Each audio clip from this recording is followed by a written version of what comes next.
We're preparing our kids for their future, not our past.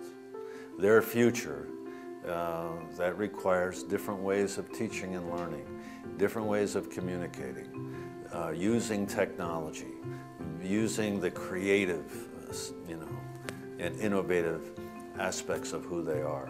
We need to provide that kind of an educational environment where teaching and learning is just that. A year ago, October of 2011, I was still stuck in the mode of how am I going to introduce all these systems at this brand new campus. And we're talking the systems of bells, intercom, video broadcast, cable TV, digital signage. All that stuff needed to be either tied together somehow, or I was going to have to introduce brand new systems for each one of those and learn each one separately.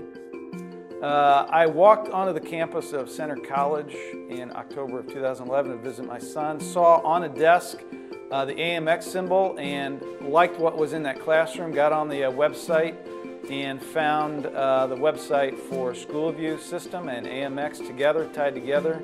And it was from there that I saw a system that not only tied all that together, but did it simply all over IP and in a way that looked like it would address not only our solutions, but introduce new systems to the classroom so that we could engage the students in a way they had never been engaged before, and as an administrator be able to control all that just sitting here at my desktop basically anywhere I want to. So it looked like a great marriage between Westminster and SchoolView AMX.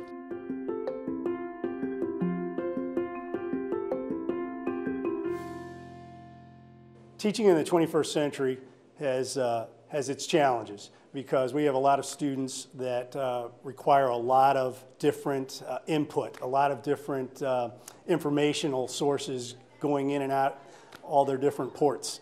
So we have this system that we have has helped us as teachers. It gives us a great amount of flexibility to try to hit as many senses as possible with these kids. They get a lot of I don't have to just be a teacher that just stands up there and lectures. Using the wall display, I can come over to projector controls and I can hit the on laptop button and my laptop comes on. I've plugged into the video source and so it's showing up on my board. I can go into local sources and I can find the campus video. If campus video has been made and we're supposed to watch it at a certain time of day, I can go and plug that in and we can watch it when it's convenient for me. I can go to video sources and I can go to Cable Tuner 1 or Cable Tuner 2 that's already been loaded up with a DVD and show it. Maybe one class is wanting to show one DVD to all the 7th graders. We can do that through that source. And there's also a Blu-ray player as well. I can control my volume controls over here by going down or up and just dragging the button. And I can also mute it in case I needed to speak to my class while we were in the middle of a lab.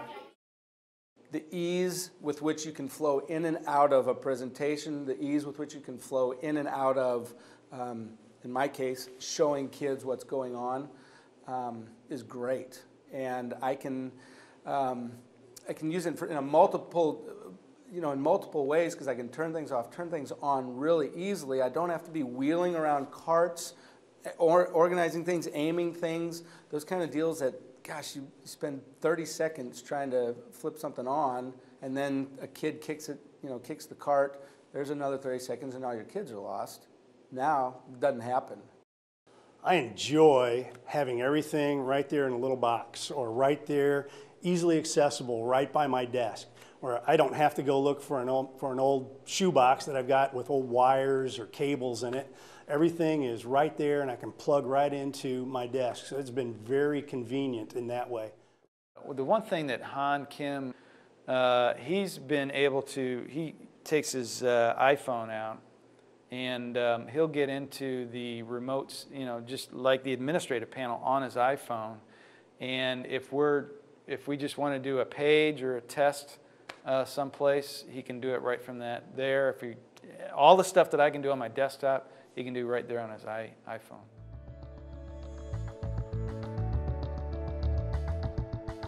Yes, and, unfortunately in our culture, safety is a huge issue.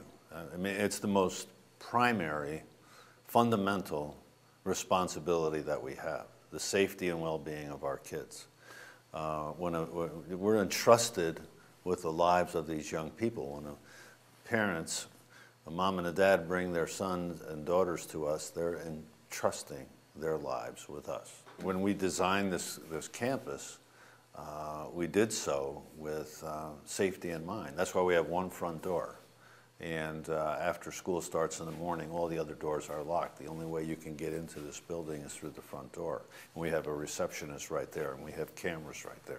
Not only a security system, but a communication system, so that if there was, a threat on campus, that we can communicate quickly, go into a lockdown situation very quickly using the technology, systems that we have to help us to do that. And certainly, that's an issue of accountability. We need to be able to, demonstrate to our parents that these are the systems that we have to help us ensure that your son or daughter will be safe.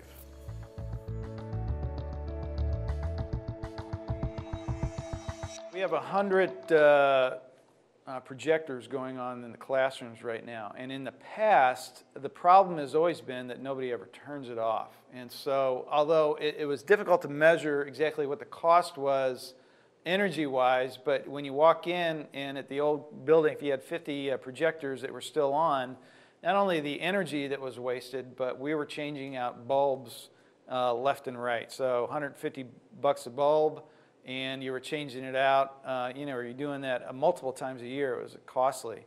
Here what happens is that I can see on a screen what the bulb life is.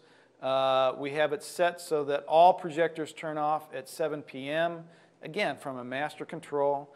I don't have to walk around, turn anything off. I can see it on screen, online, and if there needs to be minor adjustments, I can do it all from the screen again. We've noticed a decrease in the actual IT needs in the classroom, and 80% of them can be addressed with me sitting at the desktop on my computer in my office and just doing a few keystrokes, getting into the administrative part of AMX, and accomplishing what I need to accomplish. At this point, if you're trying to decide on systems, whether it's one of these or two of these or three of these, the first question I would say is that do you have do you have Cat 5 or IP all the way to all your classrooms? Well, yes. This system, you don't have to recable. I mean, it's right there for you. All you got to do is introduce this system in the master side of it, and then in the classroom as a 2x2 box. There's no cabling because you're running over IP for the most part, and now you've just introduced not only the two systems you want, but you now have the ability to scale up at your leisure or when you have the time or the money to the various other systems that they have here. So yes, there's a significant return on investment when it comes to using technology to conserve, to communicate, and to save time just with the efficiency of what digital communication provides.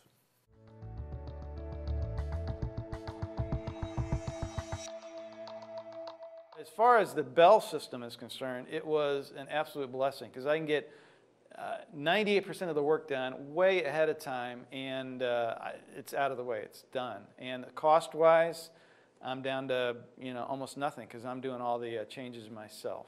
The great thing that AMX does on the Bell system is they will take your map of your campus, zone it out for you, put it on the screen so that when I get in there, if I'm doing a Bell system for classrooms, instead of doing command line stuff where I'm just entering names and numbers and command line, it's all GUI based so that I could actually click. If I want the bells in these 5 classrooms, I just click it with my mouse. Turns green, and those bells are assigned to that classroom, and I just pick the sound that I want for that bell, again, on the touch screen, and it's done. I think I had a schedule that had 35 bell events for a day, middle school, upper school, lunches. It took me, maybe 15, 20 minutes at the most to put that entire schedule online, apply it to the days that needed to be done, and I'm done for the year.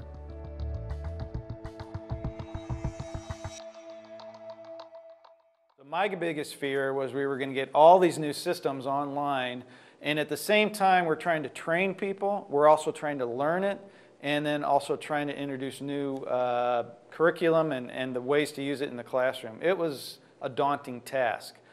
The great thing about this system is that you're learning one administrative function basically, and as you learn one, you basically have learned how to control all those various systems that I mentioned. The digital signage, the bells, all that is tied into one basically learning package. So the fact that we were on such a short deadline timeline, it was amazing that when the doors opened in August, the fact that we could learn in about 3 days what we needed to learn to get everything running, amazing. Construction people let us in August 1. We had to have the doors open for school to start 20 days later, 25 days later. And we had, nobody was able to touch the systems until then because of the construction. Again, the fear was I'm training, I'm learning, and trying to run it at the same time. Well, by the time August 25th, doors opened, teachers were so comfortable going into the classroom because the basics are so simple. It's a touchpad, it's a couple of touches on the key to get things working, it's plug my laptop in, and for the most part, 90% of what they're going to do in a classroom is ready to go. The beauty of this is that you now have scalability. You can add features like DVR, which we don't have, but we could add it, clocks, which we don't have, but we could add it. The HVAC system is going to be something we introduce. So scalability is beautiful as far as an IT director is concerned. To me, the most compelling thing was that this was a system that would give us the infrastructure that we could build on, so that there would be, flexibility. We could make changes down the road as technology, continues to change and improve. So that to me was most compelling. When Kent described this system as one that was going to give us basically, the backbone that would then enable us to, kind of, so that, when I'm retired and, we don't have to down the road all of a sudden come up with another $5 million to redo everything that we did, that we would have a backbone to build on. That was to me the most compelling issue. What we've done here and what y'all have been able to bring to us, it's very big, it's very sweeping, but it's very simple at the same time. Adding technology into the classroom will not take a bad teacher and make them good overnight. And it won't take a good teacher and make them excellent overnight, but it can take almost anybody and make them a little bit better. It's not the silver bullet. Kids aren't going to learn because of technology, it's because of what the teachers do with it. And when you've got a tool that's easy for teachers to use and implement, then you've got a win-win.